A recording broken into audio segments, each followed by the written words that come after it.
হায় আল্লাহ, আমি কি দেখলাম ভাই! বিশ্বাস করেন, দৌলতদিয়ার ফেরিঘাটে বাস নিয়ন্ত্রণ হারিয়ে যে পদ্মা নদীতে পড়ে গেছে, মানে ভিডিওটা সত্যি কথা বলতে আমি ভাই সহ্য করতে পারিনি। মানে আমার এত কষ্ট লাগছে, ভিডিওটা আমি আস্তে করে উপর দিকে ঠেলে দিছি। হায় আল্লাহ, এ কি ঘটে গেল! একটাবার চিন্তা করেন, একটু নিজেকে ওই বাসের ভিতরে কল্পনা করেন না ভাই।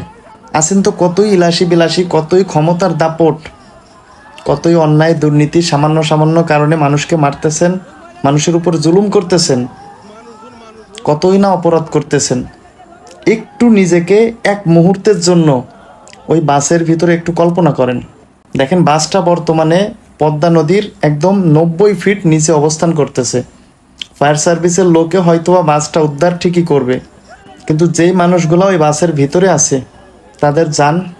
আচ্ছা, সোশ্যাল মিডিয়ায় তো আপনারাও দেখেন, তাই না? বিশেষ করে বাংলাদেশের বাস ড্রাইভাররা যেভাবে উচ্ছৃঙ্খলভাবে গাড়ি চালায়, মানে রাস্তায় উঠলে তারা মনে হয় বিমান চালায়। একজন আরেকজনের সাথে সামনে গিয়ে বাউলি দেয়। মানে তারা ভুলেই যায় যে তাদের বাসের মধ্যে ওরকম 40-50 জন 60 জন মানুষের যান আছে, তাদের নিরাপত্তা বলে কোনো কিছু নাই। এটা হলো আমাদের বাংলাদেশ।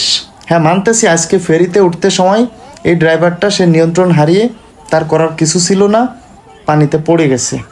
কিন্তু দয়া করে আপনাদের কাছে অনুরোধ, ড্রাইভার জগতের মানুষ, আপনাদেরকে আমরা রেসপেক্ট করি। আপনি যদি একজন বাসের ড্রাইভার হন, আপনি ড্রাইভিং সিটে থাকা অবস্থায় আপনার গাড়িতে যেই মানুষগুলো থাকবে তাদের জানের কথা একটাবার একটু ভাবেন এবং সেইভাবে সাবধানে গাড়ি চালান। এখনো পর্যন্ত সঠিক কোনো তথ্য জানি না, তবে ভিডিওতে যা দেখা গেল, বাসের ভিতর লোক ছিল, অনেক লোক ছিল।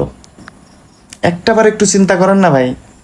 বাসের ভিতরে এখনো পর্যন্ত যেই মানুষগুলো আছে তাদের জান তো চলে গেছে, কিন্তু যেই মানুষগুলা বাস ডুবে যাওয়ার পরেও এক এক করে উঠে আসতেছিল, একটু তাকান না। মানে আমি এই সমস্ত ভিডিও দেখতে পারি না, অনেক কষ্ট লাগে, কিন্তু আপনারা একটু দেখেন না, তাদের দিকে তাকাইলে কেমন লাগে।